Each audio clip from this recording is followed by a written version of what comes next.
नमस्कार, live India के special कार्यक्रम भारत की बात में आपका स्वागत है। मैं अनिल सम्राट। देखिए, जम्मू कश्मीर में चुनाव होना है, इसको लेकर राजनीतिक पार्टियां रेस है। आपको बता दें कि राहुल गांधी भी वहां पर पहुंचे और एक जनसभा को उन्होंने संबोधित किया। फारूक अब्दुल्ला भी लगातार कर रहे हैं कि हमारी जीत होगी, और इस बार राहुल गांधी खुद ये कह रहे हैं कि जीत हमारी होगी। और इस बार उन्होंने कई ऐसी बातें की हैं जिसको लेकर कहा जाए कि जम्मू कश्मीर की जनता को साधने की उन्होंने कोशिश की है। देखिए, जम्मू कश्मीर विधानसभा चुनाव में 90 सीटों पर 3 चरणों में चुनाव होना है। 18 सितंबर दूसरा चरण, 25 सितंबर और तीसरा चरण, आपको ये बता दें कि तीसरा चरण 1 अक्टूबर को होना है। 8 अक्टूबर को वोटों की गिनती होगी। जम्मू कश्मीर में 10 साल बाद विधानसभा चुनाव होना है। जम्मू कश्मीर में धारा 370 हटने के बाद, देखिए, जम्मू कश्मीर में धारा 370 हटने के बाद पहली बार विधानसभा होने जा रहा है। केंद्र शासित कहा जाए कि केंद्र शासित प्रदेश जम्मू कश्मीर में चुनाव का ऐलान के बाद राजनीतिक पार्टियां रेस है। नेशनल कॉन्फ्रेंस के अध्यक्ष फारूक अब्दुल्ला ने लोकसभा में विपक्ष के नेता राहुल गांधी के जम्मू कश्मीर दौरे पर कहा कि कांग्रेस और नेशनल कॉन्फ्रेंस के बीच जो गठबंधन हुआ है उसमें हम कामयाब होंगे। सबसे पहले हम आइए सुनते हैं फारूक अब्दुल्ला, नेशनल कॉन्फ्रेंस के अध्यक्ष फारूक अब्दुल्ला क्या कुछ कह रहे हैं। राहुल गांधी कश्मीर आ रहे हैं? जी, आ रहे हैं। मैं जा रहा हूं उनसे मिलने, उसके बाद आपको वहां इंटरव्यू दे दूंगा। लेकिन आप सब आज नेशनल कॉन्फ्रेंस वाहिद पार्टी है जहां से लोग नहीं भाग रहे हैं, बाकी पार्टी में उथल पुथल है। ये अल्लाह का करम है जी, ये अल्लाह की मेहरबानी है कि लोग समझते हैं कि हम लोग कोई अच्छा काम कर सकते हैं, इन लोगों को इन मुश्किलों से निकाल सकते कितनी हैं। एक्सपेक्टेशन है? उमर साहब भी आज फार्म बहुत अच्छी एक्सपेक्टेशन है। इंशाल्लाह अल्लाह ताला कामयाबी बख्शेगा। बीजेपी का सारा कार्डर यहाँ पर है एनसी को तोड़ करने के लिए। अल्लाह सलामत रखे सबको। जी, और क्या कह सकते। लेकिन कल महबूबा मुफ्ती ने सबसे क्लेम की है, ये वाजपेयी का दौर था जब मुफ्ती सईद ने डायलॉग प्रोसेस खत्म किया। फारूक साहब तो आज बात कर रहे हैं और लेटर उन्होंने भी। मैं महबूबा जी को कोई जवाब नहीं दूंगा जी। वो जो कुछ भी बोलती हैं उनका कोई पता नहीं लगता वो क्या बोलती है। एक्सपेक्टेशन क्या है नेशनल कॉन्फ्रेंस? बहुत अच्छी एक्सपेक्टेशन है हमारी। कांग्रेस और नेशनल कॉन्फ्रेंस की जो इत्तेहाद हुआ है, इंशाल्लाह उसमें हम लोग कामयाब होंगे। क्या अलायंस में जो राहुल गांधी का विजिट यहाँ होना किस तरह? बहुत अच्छा है, बहुत अच्छा है। ये हमारे वतन के लिए, सारे हिंदुस्तान के लिए एक बड़ी आवाज है कि जो हमें कहते थे कि हम पाकिस्तानी हैं, हम खालिस्तानी हैं, हम ये हैं, उनके लिए एक थप्पड़ है। और मैं उम्मीद करता हूं कि हिंदुस्तान के लोग ये समझेंगे कि हम चाहते हैं कि रियासत आगे तरक्की करे और इस मुश्किल से निकले। मैंने पहली दफा देखा है कि एक रियासत को यूनियन टेरिटरी बनाते हुए, इसको बदलाना है, इसको फुल से स्टेट उड़ाना है, और उसके लिए हम कोशिश कर रहे हैं। लेकिन कहते हैं ये अलायंस एनसी की मजबूरी है। एक मजबूरी नहीं है, जरूरत है। हमने सब। जम्मू कश्मीर के रामबन में सांसद राहुल गांधी ने बहुत कुछ कहा, जनसभा में बहुत कुछ उन्होंने कहा है, और उन्होंने ये भी कहा है, युवाओं को साधते हुए कहा है कि जिस तरह से यहाँ बेरोजगारी चरम पर है और उसको हम दूर करेंगे। और उन्होंने कई बातें कही। उन्होंने कही कि गठबंधन की जो कांग्रेस गठबंधन की सरकार यहाँ बनेगी, सीधे सीधे उन्होंने दावा किया है। और उन्होंने ये भी कहा है कि जम्मू कश्मीर को राज्य का दर्जा हम दिलाएंगे जब उनकी सरकार आएगी।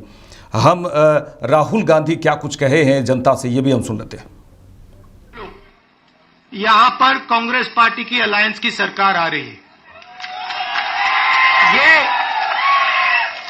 ये निश्चित है, ये होने जा रहा है। और हमारा पहला काम, हमने नेशनल मैनिफेस्टो में कहा और मैं यहां भी कह रहा हूं, जो भी सरकारी वैकेंसीज हैं उनको हम भरेंगे और एज को हम 40 साल तक एक्सटेंड कर देंगे। जो डेली वेज का काम करते हैं उनको हम रेगुलराइज करेंगे, परमानेंट करेंगे, और उनकी जो आमदनी। जम्मू कश्मीर में चुनाव होना है, इसको लेकर राजनीतिक पार्टियां रेस हो गई है। और राहुल गांधी आज दौरा किए जम्मू कश्मीर का। उन्होंने कहा कि 45 मिनट का अगर ये समय दिया गया मुझे सिर्फ आप लोगों से मिलने के लिए, लेकिन इससे ज़्यादा समय मिलना चाहिए था। 1-2 दिन रहे और 1-2 दिन रहकर यहाँ की वादियों को देखें और लोगों से नज़दीक से मिले, ये इसका उन्होंने जिक्र किया है। हमारे साथ वरिष्ठ सहयोगी अनिरुद्ध जी जुड़ चुके हैं। अनिरुद्ध जी, जिस तरह से राजनीतिक पार्टियां अब जम्मू कश्मीर में पूरी तरह से रेस हो गई हैं, नेशनल कॉन्फ्रेंस की बात करें और कांग्रेस की बात करें, गठबंधन की बात हो रही है, वहाँ पर राहुल गांधी सीधे मंच पे कह रहे हैं कि इस बार हमारी सरकार होगी। अब आने वाले समय में आप लोग कांग्रेस की सरकार, कांग्रेस गठबंधन की सरकार बनाएंगे। और उन्होंने ये भी कहा कि जीतने के बाद हम जम्मू कश्मीर को राज्य का दर्जा दिलाएंगे। जी, निश्चित तौर पे बस चंद दिन बचे हुए हैं। जम्मू कश्मीर में वोटिंग जो होगी पहले चरण के कुछ दिन बचे हुए हैं और निश्चित तौर पे 10 साल बाद इलेक्शन है और सभी पार्टियां वहां जोर शोर से अपना जो चुनाव प्रचार है वो कर रही है।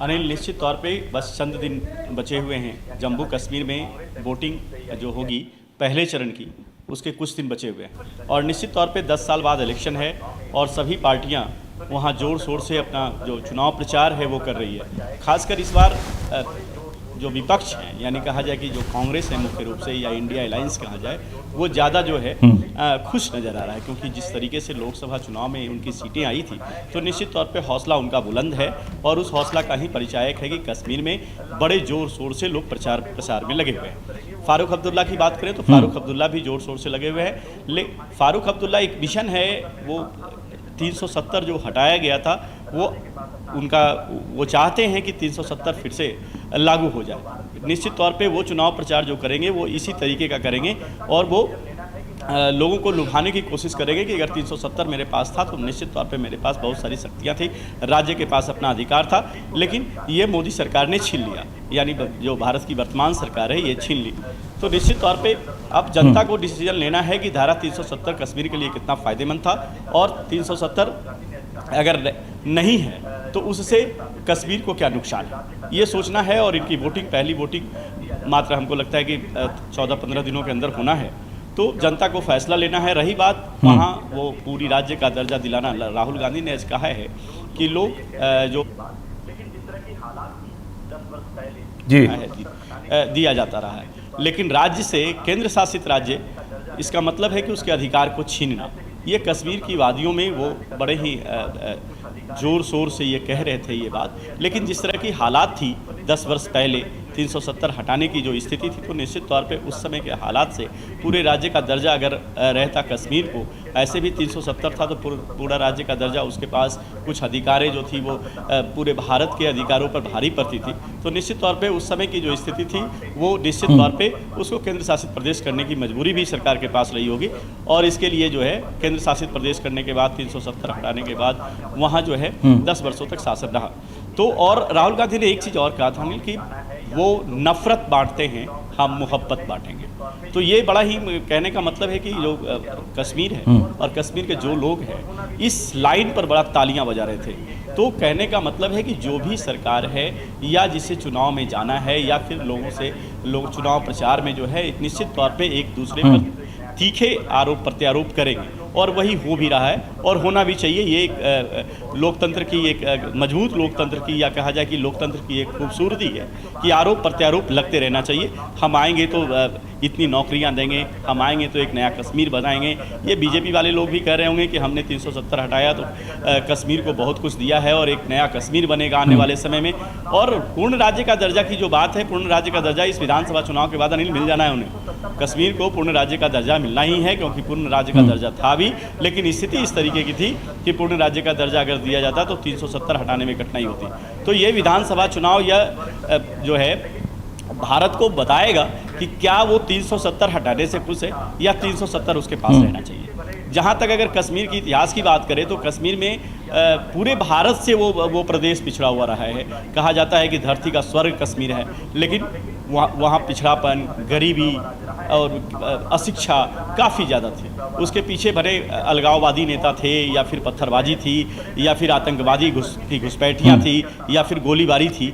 ये कहना निश्चित तौर पे मुश्किल होगा, लेकिन ये सत्य है कि कश्मीर हमेशा पिछड़ा हुआ राज्य रहा है। हमारा भारत का स्वर्ग रहा है, बावजूद वो पिछड़ा हुआ रहा, गरीबी ज़्यादा रही और वो पूर्ण रूप से जो है पर्यटक पर ही डिपेंडिंग करता रहा हमेशा। लेकिन 370 हटने के बाद जो भी सरकार की जो फंड कहा जाए या फिर जो योजनाएं हैं, उसको मोदी सरकार ने कोशिश किया है कि भरपूर कश्मीर के राज्यवासियों को या कश्मीर वासियों को दिया जाए। तो वो कितना फ़ायदेमंद है या वहाँ के लोग कितने खुश हैं, वो इस चुनाव के बाद जो है वो असर डालेगा। लेकिन ये सत्य है कि जो इंडिया अलायंस है काफ़ी उत्साहित है।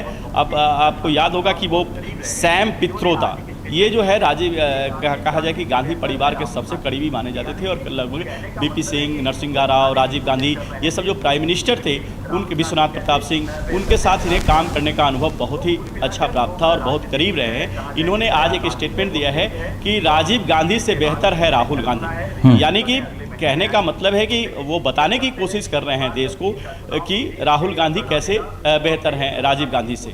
तो कुल मिलाकर जो राजनीति कहा जाए कि बयानबाजी है वो अनिरुद्ध जी जरा से ये भी बताइए, देखिए वहाँ पर अगर युक्तियों की बात करें, उन्होंने युवाओं को साधने की कोशिश की है। 40 साल आयु सीमा 40 साल हो जाएगी। सरकारी नौकरियों को राहुल गांधी ने कहा है कि राहुल भरा जाएगा, दैनिक वेतन भोगियों को नियमित और अस्थायी किया जाएगा, आय बढ़ाने की कोशिश की जाएगी और कई उन्होंने लोक लुभावन भी बात की है जनसभा में, और भी जनसभा उनकी होगी, लेकिन अब तो शुरुआत हो गई है। तो लोक लुभावन वादे राहुल गांधी की ओर से हो रहे हैं। क्या इसमें लगता है कि युवा कांग्रेस गठबंधन की ओर आकर्षित होंगे? जी, ये अफसोस की बात है वहाँ के युवाओं को कभी प्रभावित करने की कोशिश ही नहीं किया गया। जी, चाहे किसी भी पार्टी की सरकार रहे, अगर युवा प्रभावित होता, युवा को अगर अच्छी शिक्षा मिलती तो पत्थरबाजी नहीं करता हो। जी, जो लाल चौक के नजारे कभी दिखते थे, ये अफसोस की बात है अनिल कि वहाँ के युवाओं को कभी प्रभावित करने की कोशिश ही नहीं किया गया, चाहे किसी भी पार्टी की सरकार रहे। जी, अगर जी। युवा प्रभावित होता, युवा को अगर अच्छी शिक्षा मिलती तो पत्थरबाजी नहीं करता रोड पर। वो जो लाल चौक के नज़ारे कभी दिखते थे वो नहीं दिखता उस ज़माने में। और यही चीज़ अगर उस ज़माने में किया जाता, आज कह रहे हैं कि हम नौकरियां देंगे, जी। हम रोजगार से जोड़ेंगे युवाओं को, हम क्या कहते हैं 40 साल जिनकी उम्र हो गई है उन्हें वरीयता देंगे। ये देश के लोकसभा चुनाव में भी उन्होंने वादा किया था कि पूरे देश की महिलाओं को हम देंगे वो क्या कहते हैं 1 लाख रुपए शायद साल में, ऐसी योजनाएं, ऐसी इन्होंने घोषणा की थी। लेकिन युवा जो है सबसे प्रताड़ित कश्मीर का युवा रहा है। वो वहाँ आतंकवादी जो घुसपैठ के लोग हैं या अलगाववादी जो नेता हैं, उन्हें जो है हमेशा युवाओं को खींचने की कोशिश की है। हर घर के युवा, अगर कहा जाए कि अगर 5 युवा एक घर में है तो 2 युवा जो है वो पत्थर चलाने में माहिर हुआ करते थे। अगर युवा वहाँ पहले युवाओं पर ध्यान दिया होता, इतनी साल हो गए आज़ादी के, तो कश्मीर का नज़ारा ही अलग होता। लेकिन युवाओं को कहाँ इस्तेमाल किया गया? देश के खिलाफ। कहाँ इस्तेमाल किया गया? सेना के खिलाफ। कहाँ इस्तेमाल किया गया? कश्मीर की जो खूबसूरत वादियाँ हैं उसको बिगाड़ने के खिलाफ, वहाँ की जो शांति भंग करने के खिलाफ। कश्मीर पंडितों को याद है होगा कि कश्मीर पंडित की वहाँ क्या स्थिति हुई थी। तो कहने का मतलब है सारे चीज़ों का जवाब इस बार का इलेक्शन पहली इलेक्शन है और वो भी 370 हटने के बाद। तो सारा जवाब जो है जनता को देना है, क्योंकि लोकतांत्रिक देश है हमारा और लोकतंत्र की खूबसूरती है कि जनता वोट करे जिसे जिनकी बात उन्हें अच्छा लगे या उन्हें लगे कि सरकार किसे चलाना है, तो निश्चित तौर पे उन्हें वोटिंग करनी चाहिए। और वोटिंग के बाद यह स्पष्ट हो पाएगा कि कितना बेहतर रहा 370 हटाना। बिल्कुल सही। कश्मीर तमाम बातचीत के लिए, तमाम जानकारी के लिए आपका शुक्रिया अनिरुद्ध जी। तो देखिए, ये तो निश्चित तौर पे है कि कैंपेनिंग अब शुरू हो गई है और अगर राहुल गांधी ने युवाओं को साधने की कोशिश की है तो अगर कहा जाए कि वो लोक लुभावन वादे तो ज़रूर कर रहे हैं, लेकिन निश्चित तौर पे कई ऐसी बातें हैं। जब 370 हटने से पहले का क्या दृश्य हुआ करता था सभी लोग जानते हैं। वहाँ युवाओं के द्वारा पत्थर चलाए जाते थे, सैनिकों पर पत्थर जलाए जाते थे। ये बिल्कुल सही है, लेकिन अब तो वो हालात बदले हैं।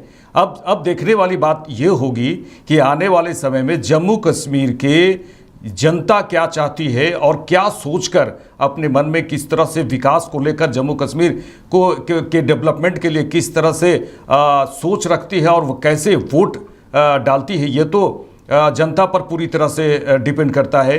लेकिन अब कहा जाए कि अगर कांग्रेस और नेशनल कॉन्फ्रेंस एक साथ है तो और उसके बाद भी बीजेपी भी वहाँ पर एक तरह से कहा जाए पूरे मजबूती के साथ है, अब देखने वाली बात होगी कि आने वाले समय में वहाँ की जो तस्वीर है वो किस तरह बदलती है वोट के माध्यम से, क्योंकि 10 साल के बाद अगर चुनाव हो रहे हैं तो लोगों के मन में एक तरह से उत्साह है। देखिए, हम यहाँ लेते हैं एक छोटा सा ब्रेक, और झारखंड और बिहार में किस तरह से राजनीति हो रही है उसको भी लेकर भी हम चर्चा आगे बढ़ाएंगे। यहाँ लेते हैं एक छोटा सा ब्रेक।